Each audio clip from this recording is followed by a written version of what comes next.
Em nome do Pai, do Filho e do Espírito Santo. Amém.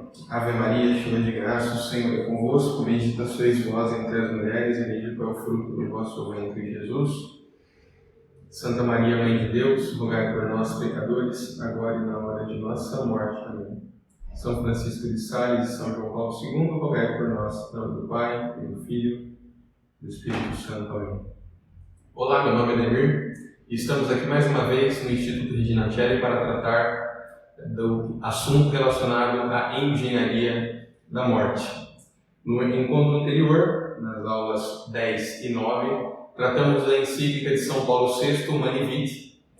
Falamos a respeito dela na totalidade, dos principais aspectos. E no encontro de hoje, nós trataremos de um personagem que, em minha opinião, é o principal personagem, talvez o principal personagem de tudo aquilo que entendemos por cultura da morte. E o encontro de hoje, número 11, o próximo e o de número 13, ou seja, 11, 12, 13, em minha opinião, serão os mais importantes de tudo que nós estamos fazendo aqui, porque este personagem é o responsável por tudo aquilo que nós temos hoje naquilo que diz respeito à imoralidade. E nós trataremos dele na totalidade para que fique bem claro os pontos relacionados à sua atuação. Então, nos últimos encontros tratamos sobre a resposta da Igreja ao que acontecia no mundo até 1968, fechando com a encíclica Humanae Vitae. Então, até 1968 nós tratamos. O que vimos então foi, em resumo, as técnicas utilizadas hoje são técnicas baseadas na eugenia e foram adaptadas para a questão do controle demográfico, cujo argumento era a gravidade em se ter uma população grande. Após isso e as críticas da Igreja, passou-se a defender a questão do planejamento familiar, o qual também foi rebatido pela Igreja, pois era o eufemismo para o aborto. E lembrando, o planejamento familiar é a linguagem ideológica. Nós devemos falar de paternidade irresponsável. Como tudo isso envolvia e envolve muito dinheiro, muitas pesquisas eram feitas dentro das mais diversas áreas. Uma delas, e talvez a maior de todas, foi a do nosso personagem de hoje, que é o sociólogo Kingsley Davis. E as suas pesquisas repercutem até hoje, de maneira totalmente obscura, de maneira totalmente indireta. Ele é o responsável por tudo aquilo que nós temos hoje, mas ninguém sabe que é ele. Então serão 3 aulas que nós trataremos apenas de uma pesquisa do Kingsley Davis, apenas de um artigo dele, um artigo importantíssimo, talvez mais importante até o momento. Bom, a primeira questão então a ser tratada aqui é a respeito da biografia de Kingsley Davis. Quem é esse personagem que nós trataremos hoje? Kingsley Davis era um professor sociólogo respeitado, ele era PhD pela Universidade de Harvard, tendo como principal meio de pesquisa o método empírico, isto é, via observação ele chegava às suas conclusões. Ele advogava pela ideia do crescimento populacional zero. Ele é importante porque foi um dos participantes mais reconhecidos do Conselho Populacional, aquele Conselho Populacional de 1952, fundado por John Rockefeller III. O Kingsley Davis acompanhou esse trabalho.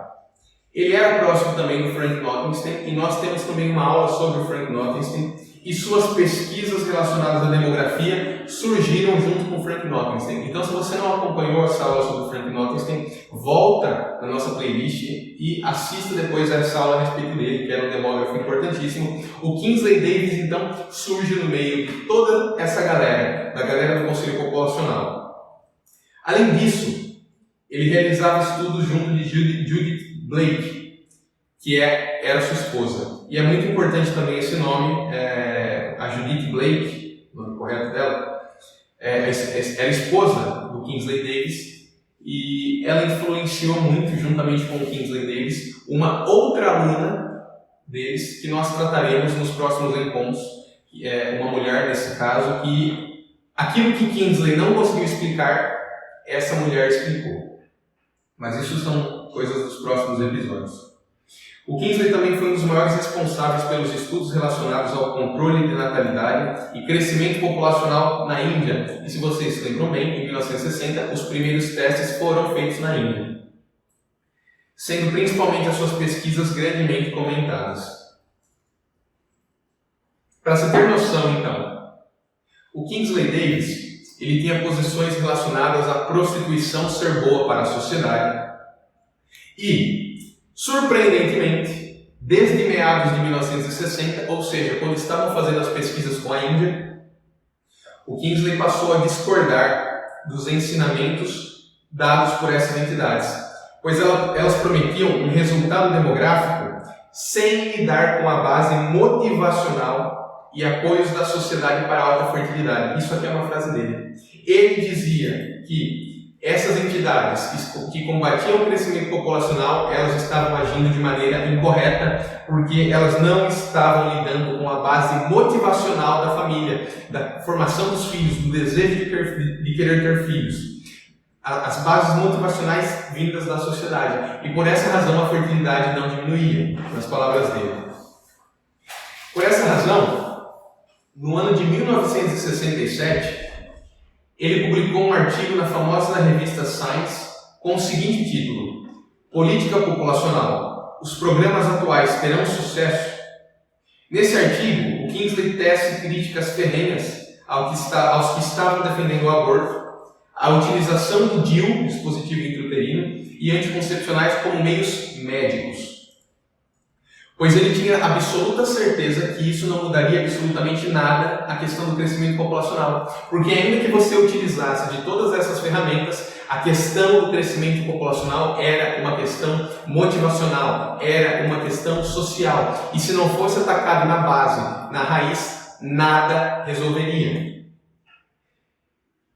Os grupos da época ficaram revoltados e fizeram uma carta à revista Science, ou seja, os maiores sociólogos da época fizeram uma carta a essa revista, e demógrafos também, criticando a ideia de Davis. Os críticos alegavam que os meios de contracepção deveriam ser tratados dentro da estrutura dos valores existentes, ou seja, o valor religioso, o valor moral, o valor da família, o valor social. Os críticos diziam que os meios anticoncepcionais, os meios de contracepção deveriam ser tratados dentro dessa esfera de valores. Sendo que a resposta de Davis foi a seguinte: ora, justamente esses meios de valores que são os problemas. Ele afirmou ainda que os projetos não estavam dando certo porque o crescimento populacional estava se dando inclusive nos países subdesenvolvidos, sobretudo após a Segunda Grande Guerra. Em suma, não estava dando certo. A questão aqui é muito óbvia.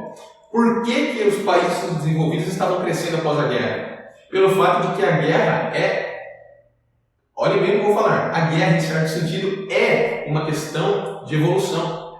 Porque você produz determinadas tecnologias em épocas de guerra. Não fosse a Segunda Guerra Mundial, não se teriam vários medicamentos que tem hoje. Não estou dizendo que é uma coisa boa, longe disso. Mas estou dizendo que é por conta da guerra que surgem algumas questões que são boas para a população. Assim como a própria questão da Guerra Fria, que não houve derramamento de sangue, mas ela fez com que surgisse uma corrida, e dentro dessa corrida hoje nós temos os satélites. Então, o desenvolvimento tecnológico pós-Segunda Guerra Mundial propiciou que muitos países se desenvolvessem.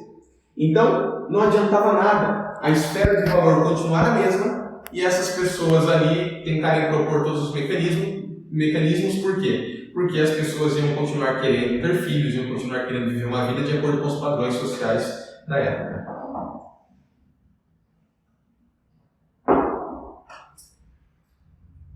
Então nós iremos trabalhar nos próximos encontros, o artigo da Science do Kingsley Davis, Política Populacional, os programas atuais terão sucesso. E eu quero aqui dar um testemunho pessoal. A primeira vez que eu estudei a cultura da morte, eu comecei a estudar esse assunto da cultura da morte, eu tive contato com pessoas que falavam sobre o Kingsley Davis, sobre o artigo dele da Science. Existem mais palestras no YouTube. Porém, eu sempre acompanho de fontes indiretas. Dessa vez eu falei o seguinte: bom, como sou eu que estou dando esse curso, eu quero ler, assim como tudo que eu tenho passado aqui até agora, são fontes que eu estou procurando, estou lendo, algumas delas eu estou traduzindo. E eu falei, eu vou procurar esse artigo, vou lê-lo. É um artigo da revista Science, como dito, está em inglês. E eu li esse artigo que eu posso falar para vocês. Foi chocante. Eu não esperava me surpreender da maneira que eu me surpreendi lendo esse artigo. Então eu trouxe aqui traduzido os trechos mais importantes de tudo que eu encontrei dela. Vamos então fazer alguns comentários. Eu lerei, os próximos encontros serão leituras de trechos que eu traduzi da revista, os mais importantes em minha opinião, e nós comentaremos. Então, artigo publicado em 1967 pelo Kingsley Davis. Diz ele: com mais de 30 nações tentando agora, ou planejando, reduzir o crescimento populacional, e com inúmeras empresas privadas e organizações internacionais que ajudam, 30 nações e empresas que ajudam. O grau de unanimidade quanto ao tipo de medidas necessárias é impressionante. O consenso pode ser resumido na frase planejamento familiar. O presidente Johnson declarou em 1965 que os Estados Unidos ajudarão no planejamento familiar a realizarem programas em nações que solicitam ajuda. Como é sabido, diz Kingsley Davis, planejamento familiar é um eufemismo para a contracepção. E é por essa razão que a linguagem ideológica deve ser evitada e combatida. Diz Kingsley Davis, planejamento familiar é um eufemismo para a contracepção. Como é sabido? Só se fosse sabido na época, porque hoje as pessoas não sabem disso.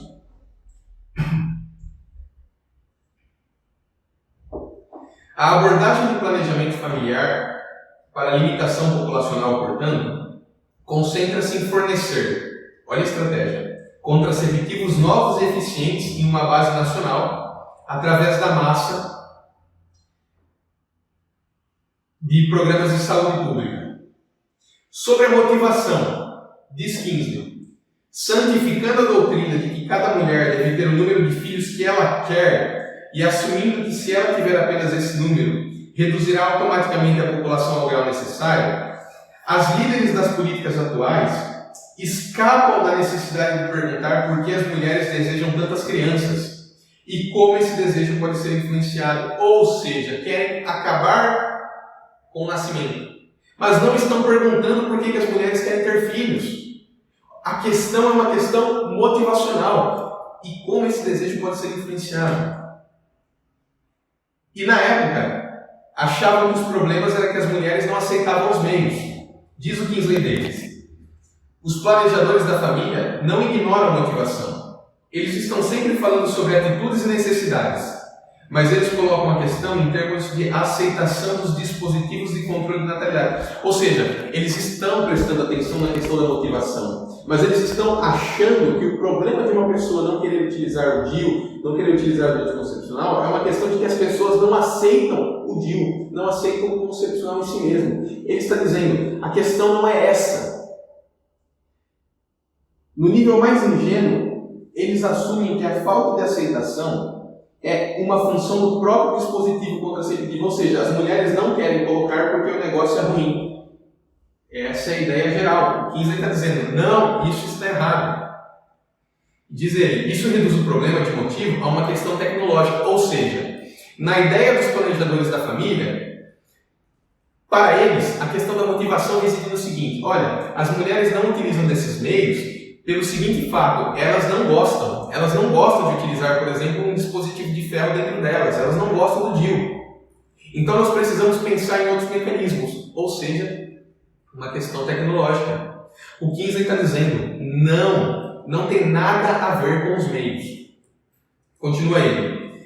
A mulher problemática do ponto de vista dos planejadores familiares é a que deseja tantos quantos vierem ou tantos quantos Deus enviar. Então, quando alguém perguntar quantos filhos você quer ter, diga o seguinte, tantos quantos Deus enviar, ou tanto quantos vierem. Porque, para essas pessoas, se você for mulher e estiver nos assistindo, você é a mulher problemática. E se para eles você é a mulher problemática, para Deus, com certeza você é uma mulher generosa, uma mulher de virtude. Continua Kingsley. Sua atitude é interpretada como devida à ignorância e aos valores culturais, e a política considerada necessária para alterá-la é a educação. Ou seja, a mulher problemática é aquela que quer ter tantos filhos quanto vierem. E essa mulher é assim porque ela é ignorante. Ela é baseada em valores culturais. O que nós temos que fazer? Alterar a educação. Ele afirma, em certo sentido, que se deveria fazer é alterar. Diz ele: nenhuma compulsão pode ser usada porque o movimento está comprometido com a livre escolha. Mas tiras de filmes, pôsteres, histórias em quadrinhos, palestras públicas, entrevistas e discussões, eles fornecem informações e supostamente alteram valores, afastando as superstições e mostrando que a procriação desenfreada é prejudicial à mãe e aos filhos. O esforço é considerado bem-sucedido quando a mulher decide que quer apenas um certo número de filhos e usa um contraceptivo eficaz. Ou seja, utilizar-se de filmes, pôsteres, histórias em quadrinhos, palestras, entrevistas e discussões para quê? Alterar valores, afastar superstições e mostrar que a procriação desenfreada é prejudicial à mãe e aos filhos. A questão não é o DIU. A questão não é a pílula, a questão não é o aborto. A questão é que as mulheres não têm mentalidade para qualquer tipo de contracepção que seja. Não é uma mentalidade antitecnológica, não é uma mentalidade quanto ao objeto, é uma mentalidade quanto à gravidade daquilo que se faz. As mulheres querem ter filhos. Então vamos alterar a ideia das mulheres, porque daí naturalmente elas vão utilizar do DIU, vão utilizar de pílula, vão utilizar de aborto e de tantos quantos meios forem necessários. O Kingsley ainda faz uma análise sobre o sistema social mundial à luz do que poderia ser feito para efetivas mudanças. Diz ele: além disso, alterar o sistema social por políticas deliberadas, de modo a regular os nascimentos de acordo com as demandas do bem-estar coletivo, exigiria poder político. E isso provavelmente não estará presente em funcionários da saúde pública, enfermeiras, parteiras e assistentes sociais. Ou seja, veja o que ele está falando em 1967. Essas atividades aqui propostas, muitas delas exigem poder político. E num primeiro momento, isso não vai ser possível. Só que o que nós vemos nos dias de hoje, meus caros, é que o poder político, ainda que indiretamente e ainda que sem saber, porque a título de exemplo nós tivemos agora a votação do abortoduto, que falta o Senado Federal aprovar.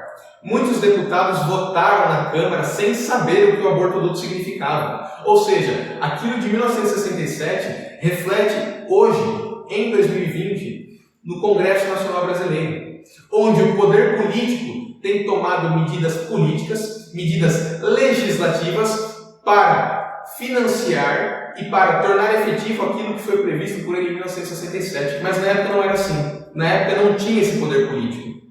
Mas uma coisa que é muito interessante, e eu digo para vocês, nos próximos encontros, eu acho que ou no 15 ou no 16, nós falaremos do relatório Kissinger. O relatório Kissinger foi um relatório feito nos Estados Unidos, que foi comandado por Rockefeller e também por Henry Kissinger, secretário dos Estados Unidos na época, onde eles conseguiram convencer os Estados Unidos a utilizar de poder político para o controle populacional no mundo. Então, tudo o que nós vemos nos dias de hoje não é um simples, não são simples acontecimentos que acontecem sem ter uma causa. Não são efeitos desconexos, são todos efeitos conectados a uma causa. E essa causa está aqui. E é por essa razão que nós vemos os Estados Unidos apoiando essas questões gravíssimas de 1974 para frente, e é por isso que nós vemos hoje no Congresso Brasileiro, por exemplo, muitos parlamentares defendendo esse tipo de questão sem saber do que se trata, porque não sabe a motivação, não sabe de onde todas essas questões vieram. E de tudo que foi dito até agora, o Kingsley Davis se mostrou um homem à frente do seu tempo. Um sociólogo percebeu essa questão cultural e social e falou o seguinte: nós precisamos mudar isso. E os meios que ele propôs, e mais questões relacionadas a esse artigo do Kingsley Davis da Science, nós veremos nos próximos encontros. Eu agradeço a você que ficou até aqui. Se inscreva no nosso canal do YouTube, se inscreva na nossa página, no nosso perfil do Instagram, curta a nossa página no Facebook, nos acompanhe pelas redes sociais e também reze por nós. Eventuais dúvidas, os comentários estão à disposição. Que Deus abençoe você. Muito obrigado.